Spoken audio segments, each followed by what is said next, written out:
میرے پہ حملہ ہوا، میں پاکستان میں ہی آ گیا نا، چوہے کی طرح بھاگا ہے پاکستان سے چوہا۔ اس نے پاکستان کے ملٹری بیسز دیے تھے غیر ملکی طاقتوں کو، وہ ہے اصل آدمی۔ تو پہلے آپ اپنی منجی کے نیچے ڈانگ پھیریں اور پھر صحافیوں کا نام لیں۔ میں آپ کو چیلنج کرتا ہوں، میرے پہ حملہ ہوا، میں پاکستان میں ہی ہوں۔ متیلا جان جو ہے اس پر ایک دفعہ حملہ ہوا، ایک دفعہ اغوا کیا، وہ بھی پاکستان میں موجود ہے۔ ابصار عالم بھی پاکستان میں موجود ہے۔ احمد درانی صرف پڑھنے کے لیے گیا اور اس نے خود کہا ہے کہ میں واپس بھی آؤں گا، لیکن ہم تو عام پاکستان کے شہری ہیں، ٹھیک ہے نا۔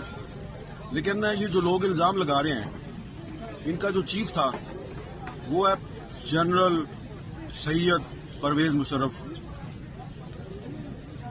کدھر ہے وہ؟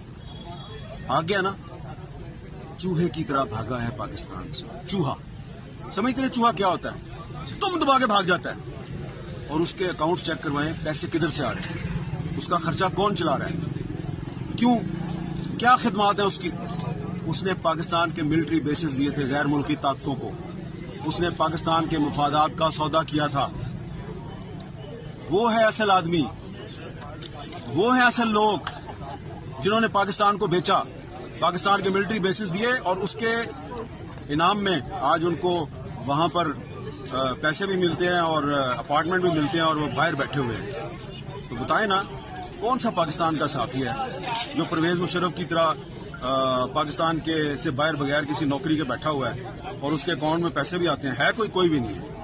تو پہلے آپ اپنی منجی کے نیچے ڈانگ پھیریں اور پھر صحافیوں کا نام لیں۔ میں آپ کو چیلنج کرتا ہوں کہ میرے ساتھ کسی بھی ٹی وی چینل پہ لائیو ڈیبیٹ کر لیں، میں ثابت کروں گا کہ آپ پاکستان میں بیٹھ کر آپ اسرائیل کے مفادات کا تحفظ کرتے ہیں، آپ انڈیا کے مفادات کا تحفظ کرتے ہیں، آپ امریکہ کے مفادات کا تحفظ کرتے ہیں، آپ پاکستان کے بیسز غیر ملکی طاقتوں کو دیتے ہیں۔ کب شروع کیا آپ نے کام؟ ایوب خان کے دور سے آپ نے بڑا بیر کا اڈا جو ہے وہ امریکہ کو دیا، اور پرویز مشرف نے شمسی ایئر بیس جو ہے وہ امریکہ کو دیا۔ آپ سودے بازی کرتے ہیں پاکستان کی، صحافی نہیں کرتے۔ تو ثبوت کے ساتھ بات کریں، ہم بھی ثبوت کے ساتھ آئیں گے۔ ہمت ہے تو لائیو ڈیبیٹ کر لیں میرے ساتھ۔ یہاں پر کچھ ایسے چہرے بھی مجھے نظر آ رہے ہیں جو ماضی میں اسد طور کی طرح تشدد کا نشانہ بنے، ان پر حملے کیے گئے، ہم نے اسی طرح مظاہرے کیے، اسی جگہ پہ کھڑے ہو کے مظاہرے کیے اور مقدمات درج ہوئے، لیکن کوئی نتیجہ برآمد نہیں ہوا۔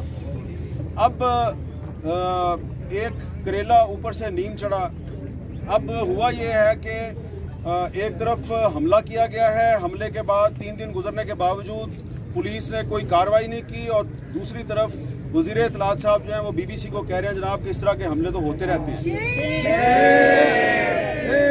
تو اب ہمیں جو ہے نا ایک لاؤڈ میسج دینے کی ضرورت ہے، اور میسج دینے سے پہلے میں آپ کے سامنے ایک اعتراف کرنا چاہتا ہوں، اور وہ اعتراف یہ ہے کہ مجھے کچھ عرصے سے یہ لگ رہا ہے کہ ہم جن اداروں میں کام کرتے ہیں ان اداروں کو چاروں طرف سے گھیرا ڈال کر اتنا مجبور کر دیا گیا ہے کہ وہ ہمیں اپنے ساتھیوں کی نوکریوں کا واسطہ دے کے کہتے ہیں کہ یار یہ بات نہ کریں، یہ کر لیں، یہ نہ کریں، یہ نہ کریں۔ تو ہم اپنے ساتھی جو ہیں ان کی نوکریوں کی خاطر تھوڑی احتیاط کا مظاہرہ کرتے ہیں، لیکن ایسا لگتا ہے کہ یہ اب اسٹرینتھ بن گئی ہے دشمن کی، جو ہماری آزادی ثابت کا دشمن ہے۔ لہذا میں صرف اپنی بات کر رہا ہوں کہ مجھے لگ رہا ہے کہ یہ جو نوکری ہے میری، یہ میرے پاؤں کی زنجیر بن رہی ہے اور میں کچھ باتیں نہیں کہہ سکتا۔ لہذا آج کے دن سے میں آہستہ آہستہ کچھ باتیں کہنی شروع کروں گا، اور جس نے مجھے نوکری سے نکلوانا ہے وہ نوکری سے نکلوا دے، کیونکہ نوکری سے نکالے گا تو مجھے آزادی ملے گی، مجھے آزادی ملے گی تو میں تمہارے چہروں کے نقاب نوچوں گا۔ یہ آپ کو شاید لگ رہا ہو کہ مجھے تو غصہ چڑھا ہوا ہے، مجھے کوئی غصہ نہیں چڑھا ہوا۔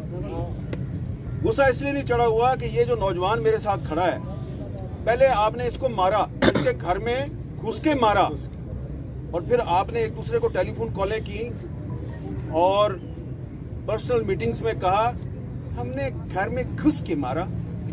تو اگر تم اتنے بہادر ہو